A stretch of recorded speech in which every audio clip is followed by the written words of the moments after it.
fucking failure in the world. And when I finally embraced that, like that's when it started to come together. It started to make sense. And I was like, all these horrible, dumb things I've done, they're all going to help somebody someday. I could use these to fail upwards. Yeah. I mean, now I get paid to go. I mean, the TV money's nice, but the real money is in speeches. And I go to colleges and speak to kids about failing and about being, it's good. Embrace the failure. And you got to take chances or you're going to be sitting at a bank for the next 30 years. I mean. Isn't it funny, like back in the day, that was like a real respectable, good job. And now you're like, oh, God, fucking kill me. Oh, I mean, and David Tell used to have a bit counting other people's money. You just sit there going, car payment, rent, all day you're just handling other people's money. Not to change subject, you guys have, I can't remember the episode, but you and your agent were talking. Barry Cat, no awesome. Biting man. Talking about the just doing it for yourself. And like, I mean, I'm supposed to be like giving these motivational speeches, and like that thing. I don't know. I think I texted you. I was sitting in the airport listening to it. I believe it's called "Get a Helmet." Yeah. Is the name of the episode? If you haven't listened to it, go back. It's like number 17 or something, I think. But it's Is that it? I can't remember. No, it's higher than that. But he fucked my head up in that because he made me get off my ass and start writing. Are you writing that show? I said, I go, because I said to him in that podcast, I go, if you, like, I don't want to write a movie because if I shop it for 2 years and no one buys it, I just wasted 2 years of my life. I just did that with 2 pilots. I wasted 2 years on 2 pilots. Nothing ever came of it. But he said to me, he sat right there and he goes, can I tell you something? Like, he was disgusted with me. If you were a young comic and came in my office and said that, I would never work with you, man. And I was like, whoa. Like, you're telling me if I'm coming into the game now and I let you in on the secret, like, I'm not writing a fucking movie because what if it doesn't go? And he told the whole story about Nick Swartz and writing Malibu's Most Wanted, handwriting it out. That was an awesome story. And that's what you got to do, man. You just have to fucking write it out longhand. That show with that female comic on NBC. Whitney. That's not that funny.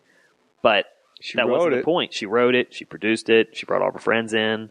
You know that gets half the numbers Gary Unmarried got? Fuck. My pilot did $1 million on a Saturday at 1 o'clock. Of Hoarders? No, I had my own. I had 2 separate pilots from A&E. I don't know anything. Why? Exactly. You don't know anything about it. Exactly. Call your homie up. It's done. I don't even own it anymore. It just dropped. Now I'm doing my own shit because of that podcast with you and Barry. I was like, fuck it. I'm doing my own thing, man. I'm going to go straight to YouTube. Fuck the networks, man. I'm going to do my own thing. I'm doing the podcast. It's awesome. Like, I'm in control of this. I love it. I mean, you guys don't realize how much you motivate me. Yeah, we got to cut Matt Cohen out of this. Yeah. No. But, well, shit, I couldn't do what all he does. But, I mean, like, for me, it's just like, y'all got me that day, and it was like, you know what, you're right. You gotta go after yourself. Thanks, man. Oh, my God, I was just, like, so jazzed. And so, I mean, I told you that movie I wanted to do, the Hoarder road trip.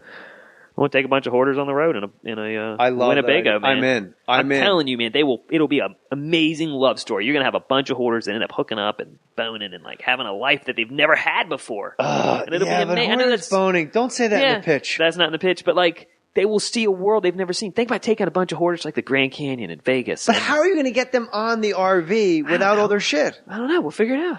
We'll go to like the dollar store headquarters and like give them $4. How much luggage do you think? Serious question. How much luggage do you think a hoarder needs? Give them one bag. Give them one bag. That's it. I give them one bag and they got to fill it. And it might take us 2 days to fill that one bag. I think it could be. The key is and I'm not a movie guy. But you gotta I think the simplicity on that is the key is just let it, I shouldn't talk, I should just let it happen and see how they react over time. And cause I've learned with the hoarders, man, that instead of, I used to tell them what to do, now I just put them in a place and just give them a little push and a little direction and they tend to do the right thing. I think it could be amazing. Who do you think is your greatest success story from the show? Is there one? From the show? Yeah, Roy. I loved Roy, man. Which one was Roy? Roy was this, really nice older black gentleman who peaked in the 70s and his house was full and he had we were pulling out all this like patchwork leather jackets, that trench must have been coats. A badass hoard, man. He had big fro pictures everywhere. Jimi Hendrix vest. He peaked in 79, man, and he remembered it and he would sing the whole time. And I did not see this episode. It didn't get a whole lot of. It was middle of season 3, so people didn't watch it. But I loved it, and the guy was He changed his name. It was Roy, R-O-W, or R-O-Y, and he changed it to R-O-I because he thought it was beautiful. And he would just go into this whole song. He goes, Roy, because I'm beautiful. And he would like look at you and sing and like make love to you with his eyes. And he was he was like fucking Venus flytrap. Like he just loved it. And he was so passionate. And I'd never seen that passion in a hoarder before. Like so much love and so much life. And he would just sing to every woman on set, whoever then was why there. Did he hoard? He had lost his wife and his child. There's always a tragedy, you say. Tragedy. And they didn't die. They just left his ass because he was out cheating with other women. They didn't like his songs. They didn't like his. Yeah, I guess they didn't like his song. But we started cleaning up the basement, and he was like, we thought it was this huge like water just gushing, right? And so me and cameraman Curtis get down. This is a guy that worked with us all the time, and we start pulling boxes out, right? And it looked like the trash dump in Star Wars. Yeah. You know, like where the walls are coming in? Because the water is about chest high. I mean, it's about 5 feet high. And freezing, bone cold water. And we just hear this water just gushing. And so we call the city. They come, they turn off the water, and the water's still gushing. And it doesn't make sense. And we start pulling all these boxes. They're floating. And we start pulling everything out of the basement. So now we got all the trash out of the basement. Then the monster comes out. Yeah, well. And pulls Luke under. Then we realize the electricity's on. Oh, my God. And we're fucking standing in 5 feet of water. So we bust out of there. And we like, where's this water coming? Where's the water coming from? Turns out he had a TV on in the basement. He said, I like the sound of the TV. It puts me to sleep. We're like, how long's the TV been on? He's like, 10 years. Did he sleep in the basement? He slept in the upstairs right above where the TV was floating on some boxes. It was just the static? It was soothing. It was soothing. And to you thought it was running water. Yeah. It was, and we got out of there in the house. When we got all the boxes out, there were all the beams, all 10 beams across the basement were split and just hanging. And we didn't know what to do. So we got out. We were like, this house is too dangerous. And we said, man, your house needs to be condemned. We can't help you. And so we left. This is on the show? Yeah. And we left. Your house is condemned. You're never going to get back in it. We can't help you. We're sorry. We love you, but you're better off just moving into your sister's and letting this house go to foreclosure. Like that was his best option. And we said, we're sorry, man. And we recovered a few things for him. Well, I went back a couple months later.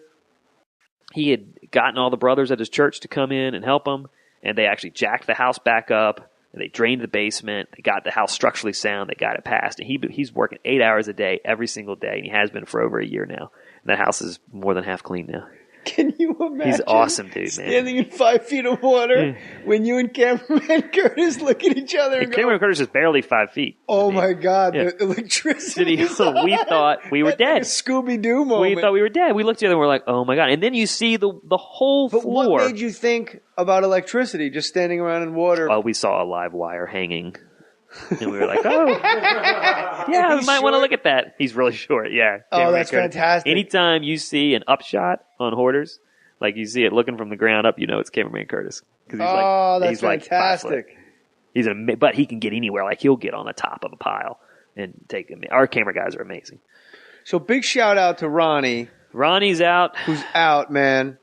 That's the other show I wanted. I want to take like 20 dudes right out of prison and just take them around the country doing good, seeing what they can do to help communities. Yeah, you know what they can do? Halfway through Ohio, they bash your fucking skull in, and they take your RV and they leave you on the side of the road. What the fuck's the matter with you? Those guys are good dudes, most of them. What do you mean they're good dudes? They're in jail because they stomped people to death. Those guys, they didn't know any better. They're not all Ronnie. No, they're not. There's a lot of bad guys, I've like had a bunch Omar of from The them. Wire. Actually, he'd be pretty cool on a road trip, Good show. but he got shot. That's really the sign of a good show is when they kill somebody that going in you think there's no conceivable way they can lose this person. And all of a sudden, always did that. Omar, pow! And you go, how is this show going to go without Omar? It makes me, some people they talk about all these other shows and that's great. Oz would always kill the best character about every 6 weeks. Remember when they put Luke Perry on the wall? No, Luke Perry was on there? Reverend Cloutier. Yeah. He was the born-again Oh, preacher. yeah. And they just they fucked put him some in a people. wall, and they built a brick wall while he was talking. Like the Cask of Montiago. Yes. It was really badass. That as an old Edgar Allan Poe poem. Yeah. And they just left him in the walls of the prison. I told my wife, like, you got to watch Oz. It's really great. And we watched all of it. We were in a hotel for a week, and we had the box set. And it really is not as great as you think. No, you watch them it was all back in a then. row. It's, first of all, people are just walking around holding pens, taking notes. Like shit you would never like get it's a a penny. fucking jail No. and they're like playing ping pong. Yeah. And it's like, hey man, I was just gonna go outside and practice javelin. I wonder if you could help me out. Javelin. It's like the craziest shit. Like the guy in the nothing's wheelchair that accessible, guy's- but somehow the wheelchair guys Somehow No, the Ida BC or the guy would wear the little rolled Adabisi. there's always a guy on any prison character. show. There's always a guy with a hat Sailor that sticks hat. to the side of his head, like it's stuck there. Yeah, Like going back to like Escape from Alcatraz. There's always a guy with a little paper bag hat. Yeah, But the wheelchair guy, nothing's wheelchair accessible. Somehow he's always on a different tier. That's in one true. scene he's on the 5th floor. Another scene he's in ISO. How did he always get around? And then like people are just the cell doors are open and the Mexican walks into the black like, hey man, do you mind if I talk to you for a second? It's like that would always happen. Everyone just and these are murderers. And then like they're grinding up glass in the commissary to put in people's food. Like who has fucking access to glass? Well, if you break it down like that, yes, you're pointing out some holes. The mistake was watching the entire show. Season. There's few shows like The Wire. It's probably the best. It's indescribably great. But now that I'm separated from watching The Wire, which I had put in my top 3, I think it's Sopranos still is number. The Wire's way up there, but Mad Men is way up there for me. Never watched it. It's astoundingly great. It's good. It's way up there because there's so much malevolence right underneath the surface. You're like, what's going on with this guy? Don Draper, the lead guy. Yeah. I don't want to tell you anything because what I was just about to say about Go the ahead. whole show. I'm not going to watch it. Go for it. He's not Don Draper. He's just a guy that took on that identity. So you spend the season going, who the fuck is he then? Oh, so he's not. He's not. Oh. That's his name, but it turns out like when he was in the Korean War, he just, when they were shipping the dead body out, he just took the guy's tags and just changed his identity. It's Principal Skinner's on Simpsons. So it's Principal Skinner on Simpsons. It's the same thing. That's not really on Simpsons. That's not really Seymour Skinner. That's Armin Tamzarian. He was an army buddy who the real Seymour Skinner died, and he took his dog tags. Take it from Mad Men? Yes, that's what Mad Men got it from. No, because that happened on Simpsons like 6th season maybe. Yeah. I would like to think the creator of Mad Men is sitting. I would like to think he didn't get that from The Simpsons. I don't think he's listening to us. I'll be honest. He might be. Yeah. Strange Matt Weiner. Yeah, the guy from I was talking about. What's that? The one on FX about the Kings of Sons of Anarchy. I was talking about them the other day, and the guy sent me a tweet. He somehow he's listening to my podcast. So if you're walking through your neighborhood and you see buckets in the carport. Buckets in the carport.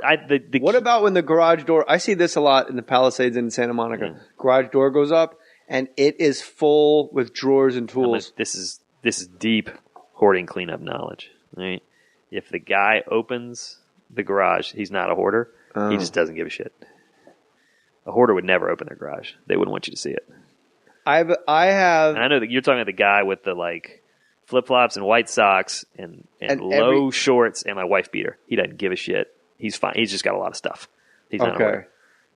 What season are you on the Hoarders? We just wrapped 4 tonight, as we're speaking. Season 5, I got your 3 million viewers a week. There's 6 failed OCD shows. Yeah? They tried. Yeah, they did.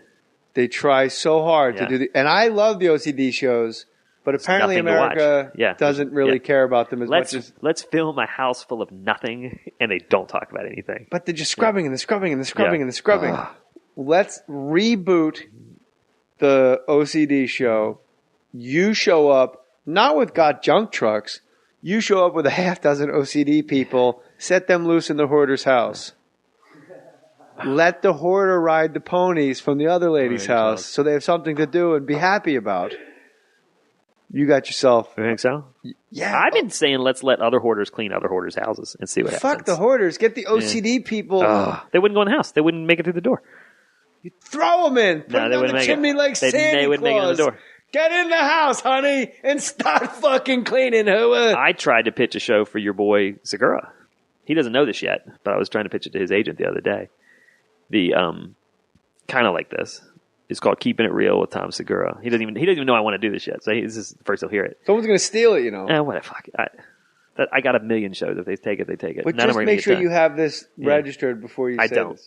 All right, we'll say it anyway. Let's hear this idea. It doesn't matter. Keeping It Real with Tom Segura. We blindfold Tom Segura.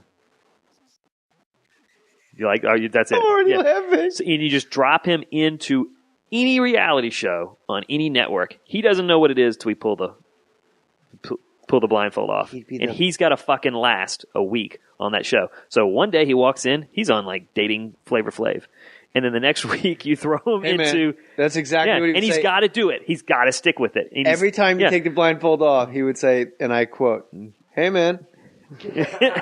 No matter, he'd be on Survivor. He would have played a bugs. One day it's Survivor. Hey, man. One day it's Housewives of Atlanta, and like Nene's fucking just shaking him, just screaming him down. And Hey, then, man, you can charge that to the game right there. I think fit it'd be in. awesome. You know what? He is the He'd find a way perfect to- guy because Segura is a guy could fit in anywhere because he's so mellow and it's so